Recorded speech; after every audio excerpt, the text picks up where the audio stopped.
Are we live? Yes, we are. All right, we've got big breaking news.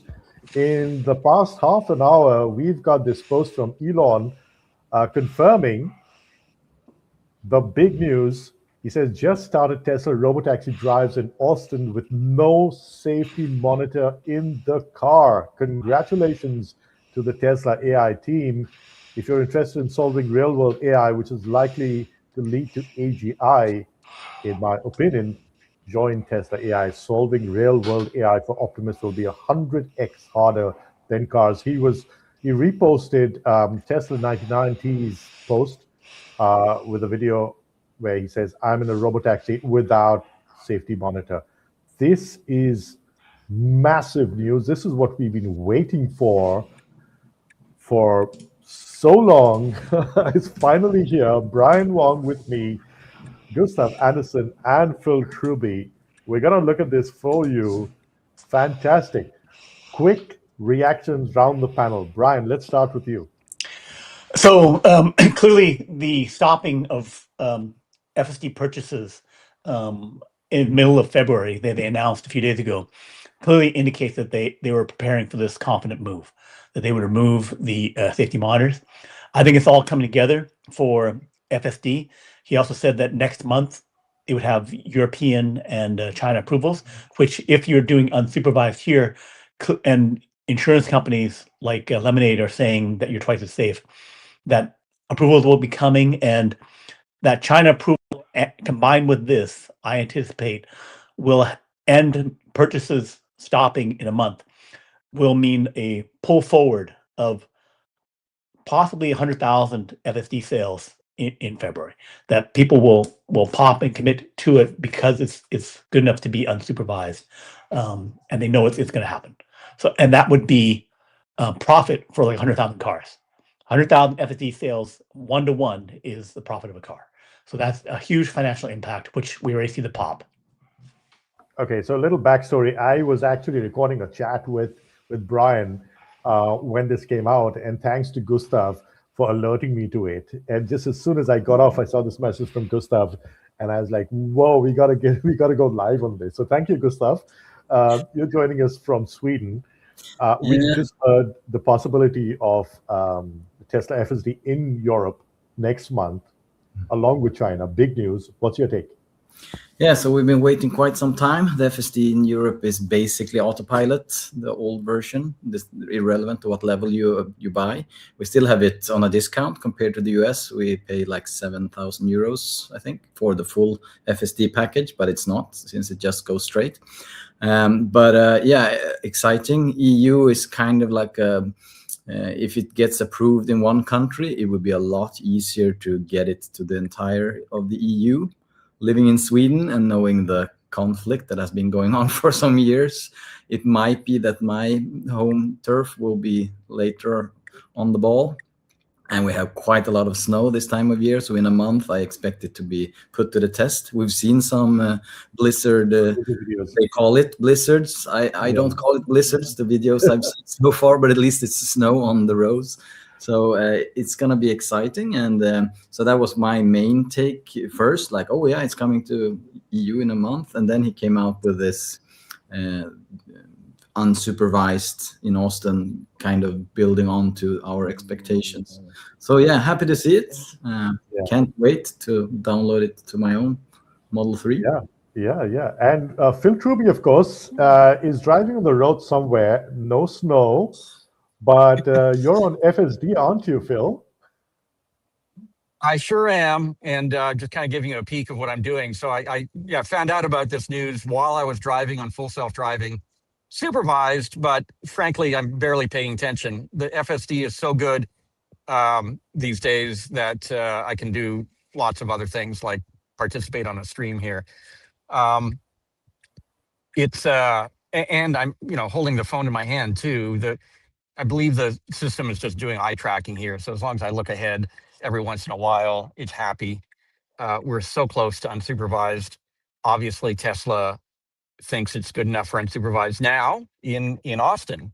So I'm cautiously optimistic and hopeful that we're going to get unsupervised FSD for all our cars certainly this year.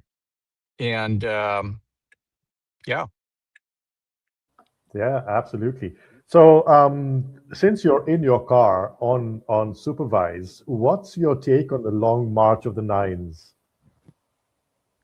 Well, I haven't had to do. Look at that. See, I don't know if you noticed that, but you feel it more in the car. So the car there saw a pickup truck coming in from my right, and it wasn't really stopping definitively. So my car put on the brakes and waited for that car to stop definitively, and then it kept it going. So that's a perfect example of a close call, really. I mean, that car could have kept on going, right? We didn't really know his intention, and the car appropriately reacted in real time and did the safe thing. If that guy had been clueless, we would have stopped well in time. So I feel very confident about the March of Nines on this. I mean, the reason why I have FSD drive me everywhere now is that it's safer than me driving. I wouldn't let it do all these things without. I'm not I'm not kind of a gambler this way, right? I wouldn't be doing all this stuff if I didn't think it was safer. Didn't used to be safer. Like 6 years ago, it was a video game. That time 6 years ago was be ready to take over before it drives you into a tree. So it was literally a video game, real life video game. But these days it's not. These days it's safer. Yeah, and the fact that Tesla feels confident enough to take out the safety monitor from the cars in Austin just says so much. Let me just pull up this post from Ashok Elaswamy. He says robotaxis without any safety monitors are now publicly available in Austin, starting with a few unsupervised vehicles mixed in with the broader robotaxi fleet with safety monitors, and the ratio will increase over time. So that's rather telling.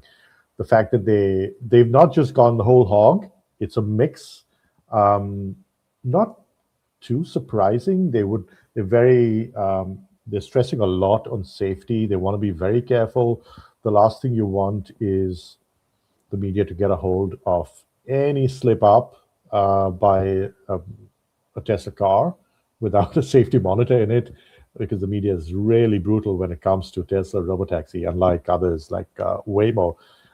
Unfortunate fact. Got to live with it. But your takes, gentlemen. Is this the right way to go?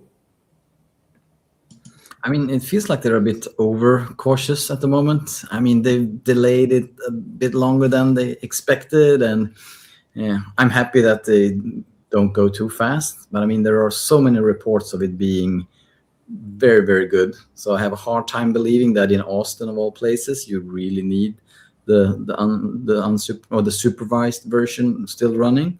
But I mean, I guess they want to control it and follow it from the headquarters and not just let everything loose. And all of a sudden you have 2 cars in an accident just because someone wanted to kind of stick it to them. That's my main concern. I mean, there is a lot of Tesla hate around there, sadly, more so in Sweden and in Europe than in US, I guess. But still, we've seen what happened previously. And if they start sending them around unsupervised, it might be similar to when Waymo started in San Fran, that you had just people going up and demolishing cars or whatever. So that will always be a concern, I think. Yeah, that's a valid point. Your thoughts, Phil and Brian? I think that so long as they track to getting a full release and get a scale in the next 2 months ahead of the Cybercab production, I prefer not seeing Cybercab production delayed. Although in the that Davos call, Elon did say that the production, it would initially be painfully slow. So that's disappointing. But at least if it starts on time, even at this kind of small scale, or at smaller scales, that's still good. And for Tesla, small scale can rapidly become big scale. They're at 51 cars now in Austin, according to the Robotaxi tracker, and they have 164 in the Bay Area. So they added about 1/3, added about like 12 or 13. So from 38, 39 up to the 51 in Austin. So we're getting the weekly growth. So if it was to scale, then we can get to that he previously had talked about 500 in Austin, 1,000 in the Bay Area. So hopefully that is now end of February that we get to that level. That'd be huge to see that kind of scaling. Yeah, I got to sign off, guys. Yeah, I mean, I have to go. Thanks for tonight. See See you you. guys. Thank you, Gustav. All right. So that's here an in the important Tesla point. community, we're following this yeah, day go by ahead. day. I mean, literally, Elon said something, and then we get this at the WEF. By the way, he said that China and Europe unsupervised in about a month, and then an hour later we get a text from Swami or Elon saying, "Hey, this is unsupervised in Austin now." Yeah. So we're literally following this minute by minute. Forget day by day. So for us, a couple months delay feels, oh my God, 2 months delay from what we thought it was going to be. It's the end of the world. It's horrible. Blah blah blah. It's like little kids at Christmas. But the reality is that it's not much of a delay at all. And you're right that the Cybercab is the timeline. April Cybercab production is going to be slow. You might get 10 production cars in April. Who knows? Easily absorbed, but to the extent that those could go immediately to unsupervised, and then we have a ramp up from there. That's what we're going to be seeing. And as I said before, Royden, you and I talked about this on the stream that just got posted. Actually, the thing to watch is their depots. Right, all robotaxis need robotaxi networks need depots, and because they need a place to park at night, and they need a place to charge, and they need a place to be cleaned. And Marco RP just yesterday, I believe, showed a permit application for one of those depots in San Francisco. In fact, as far as he can tell, it's the only one in San Francisco, because he monitors this thing very closely, and it's the only depot for charging and cleaning, presumably, of robotaxis. Interestingly enough, they're all superchargers. They're not wireless charging, so they're not meant for Cybercab exclusively. There's rumors that Cybercab is going to have an extra plug to allow them to supercharge. But at any rate, looking at those depots is really the advanced indicator, if you want an advanced indicator, of when will robotaxi hit, because you need those depots in every city that has a robotaxi network of any size. Yeah. And so far, we've only seen one in San Francisco. Yeah. So, but you could get a few which hundred isn't to vehicles. say, by the way, that I think you're on mute there, Brian. Which isn't to say that there aren't others, right? There are maybe others that we just don't know about. But anyway, that's a good way to keep track of what's going on. Yeah. Well, the other thing is that you could still use they have dealerships and showrooms, certainly in the Bay Area, Sunnyvale, other places. Here, Brian.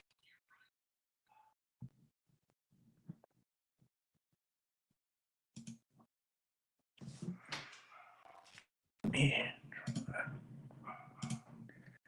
And can you hear me now? Let me try this.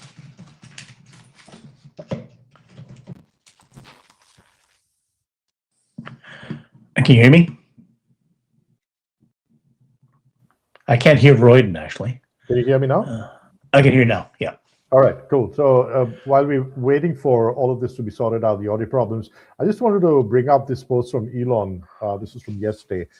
To the point that Phil was just making about the cadence in production, and Elon said the speed of production of the production ramp is inversely proportional to how many new parts and steps there are for Cybercab and Optimus. Almost everything is new.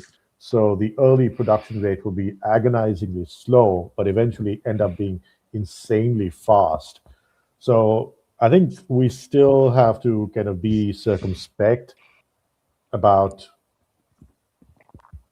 how fast this is going to ramp up. And I would rather that they take it slow and steady, and put and keep safety as the paramount filter, than just pump it out all there. Another fact is, you need the supporting ecosystem. You need the charging stations. You need the cleaning stations. A lot of that needs to be in place even before you can increase the number of Model Ys, Tesla cars in the robotaxi network. So in terms of the initial rollout, because we're in Austin and the Bay Area, one, you have the Gigafactory in Austin and the Fremont factory there. So you can still use those locations because they have charging and they have parking there, and they have workers to do the cleaning. So you can actually use the existing factory to house a few thousand vehicles, and they can overflow with maybe 100 or so, a few hundred or so at dealership showrooms, which there are a few in the Bay Area. There's one in Pleasanton, there's one in Fremont, and some other places. So they have some facilities, and they can, but to Phil's point, to get a lot more, they should get dedicated facilities and for that. But that's just a little bit of land, a little bit of charging, so it shouldn't be that difficult. But they should scale up faster. You can also use the your larger, less utilized supercharging stations, where you could then cut deals that way. But it'd be better to have it more organized. Hey guys, I can't hear anybody. I don't know The if you can people hear in me, but I comments, can't hear you guys. I can hear you. The other Yeah. people say they can hear me. Let me exit and Yeah. I'll come back in. Okay, cool. Try that. So while we wait for Phil to come back, Brian, what is so we would it just so happens to be fortuitous that we were within quick reaction time reach to get onto this. What does this mean now for like just pumping Tesla cars, Model Ys that are coming off the line into the robotaxi network?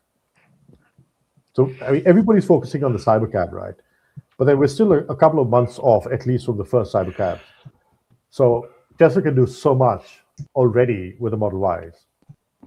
Right. So they make about 1.8 million cars per year. Last year 1.6 million, whatever. So they have the production capacity for roughly about 5,000 cars per day.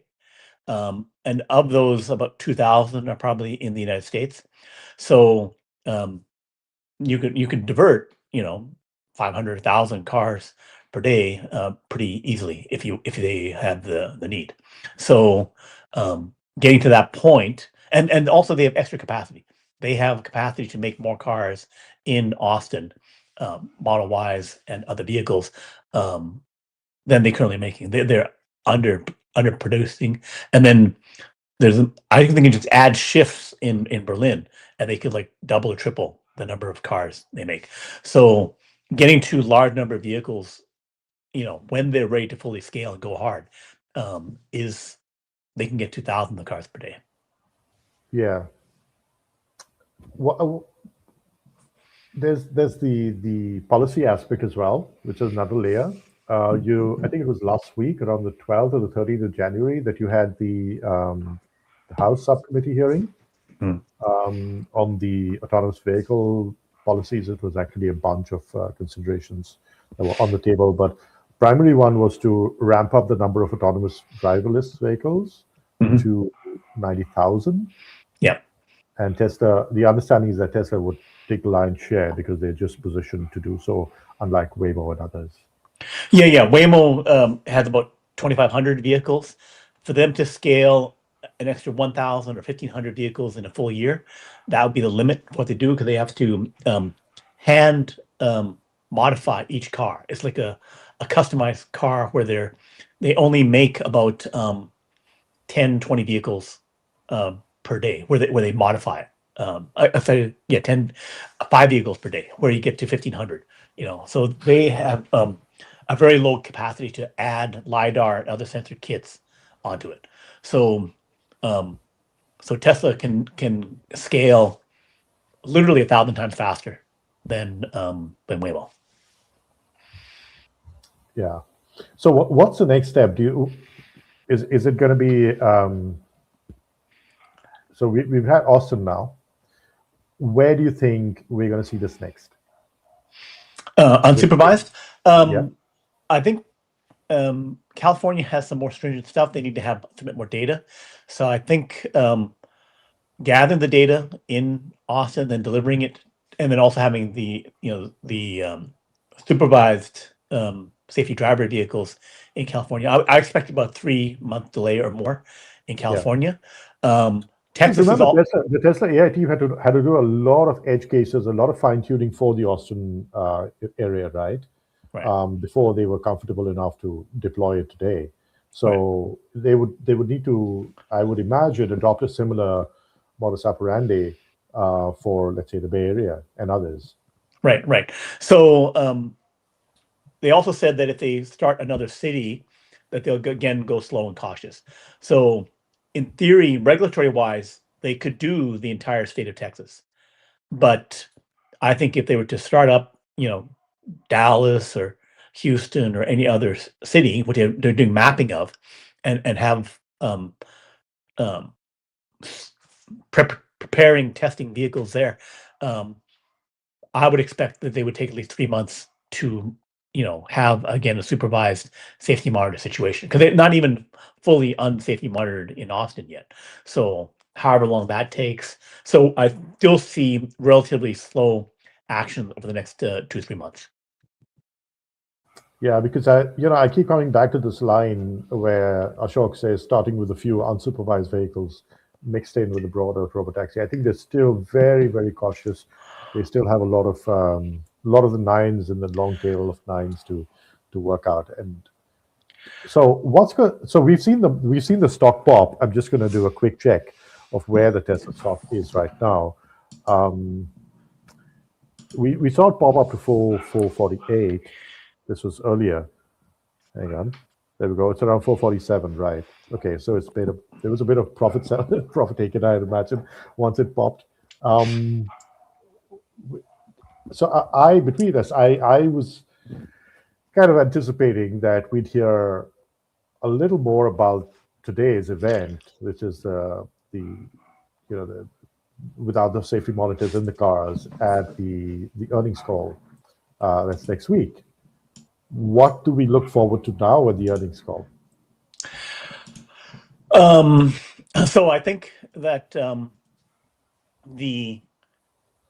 it would be a very positive earnings call. So they'll be able to say, yes, we've started unsupervised in Austin, and I'm sure they won't commit to anything. That they will say, would be still abundance of caution, and it's starting to happen. The main thing is they can say it's starting to happen. So this is only 6 days away. So they're able to say we have started unsupervised in Austin, right? Right. And then we will go. It's coming to California. It's coming to everywhere else. It's going to happen. So they can have all kinds of happy talk, and then they also can be able to say that in next month we'll have the regulatory approvals from China and Europe, which those will be financial impact events. That because also they're saying that you can no longer purchase FSD in the middle of February. February 15th is the last day you can purchase it, and now everyone knows last day I can purchase it. It is going unsupervised. It is unsupervised in Austin. I'm going to get it. To Phil's point of view, it's probably going to happen by the end of this year, right? That you will have the ability to go unsupervised. Certainly, you can have. At least that's what Elon said at Davos today, right? Right. And wide unsupervised across the US by the end of the year. Right. But the thing is, certainly you can. Right now, I can drive, for 10 seconds or so, depending on where you are, on the cell phone, right? And then it doesn't nag me, right? And then it gives you kind of a slow warning nag thing on it. So if I'm doing full unsupervised here, if I'm driving by myself in a safe situation, they can say, yeah, go to town, have your Yeah, cell phone. but wasn't that what Omar did a couple of weeks back with the back and forth between him and Elon saying you can text and drive, and so Omar tried it out. Right. But the thing is, I think it's not fully everywhere, and also they will expand the window where it's like longer and longer time where you can do those actions, and those things alone will be game changers in terms of usage. It's just like people switched from BlackBerry phones with the keypads to the iPhone because of a user interface change. And then now you can the only car soon that you'll be able to safely text and drive will be the Teslas, right? And for people who are on their phones all the time, this is a huge deal, right? It'll be huge in China, it'll be huge in Europe, it'll be huge in the United States. It will move cars, right? So we have these car moving events just from a better experience. I can do more stuff in my car. You can't do that safely in your car. You may text anyway, but that's clearly less safe and it is causing accidents. So here it's going to change it. Yeah, it's going to be a huge force multiplier for Tesla's case in Europe, at least. China, of course, is already sold, and the Chinese Tesla car owners have been pretty crazy in the way they've been testing FSD in China. I don't think American drivers would be comfortable doing the sort of crazy tests that the Chinese drivers have been doing. But to that point, I have to play devil's advocate here, okay? And the haters are going to say, oh, look, they did this days ahead of the earnings call because they know the numbers are not going to be as good as they were in the past. And so this is some sort of an attempt at covering up and regaining some lost ground. What do we say to that? So what? So, go whine about something else. Like the fact that all companies do things that will, help defend their stock, it's like, well, duh. What kind of Boy Scout thing are you living in? Yeah, and I mean, talking about defenses, it doesn't get cooler than this. Right. And so basically we are shifting over to that. And like I said, for Q2, Q1 earnings call in April, we'll see how many FSD sales did you get, because I think there'll be surges of FSD sales. So this will impact financials. Exactly. Yes. So hang on. Let's get some clarity. So there was Elon's post that said after the 14th of Feb, you wouldn't have FSD sales. You just have the monthly leasing subscription. The monthly subscription, right? So this is gonna be a crazy boost for FSD sales, isn't it? Yes, I'm saying it's a huge boost for FSD sales, and you're getting to two new markets fully. You're going to get to China and to Europe. China has potentially more cars of Tesla cars than the United States, and more people keen on buying FSD outright. Right. So that is something where you can get a flood of sales for Q1. So in terms of like real financial impact, this could be it. So it's also in terms of car equivalents. So it's like, well, how many cars did I sell? But if in Q1 I only sell 400,000 cars or something, right? But then I sell an extra 100,000 FSD. That's the equivalent of 500,000 cars, right? Because the FSD profit is the same as the profit on a car when I sell it.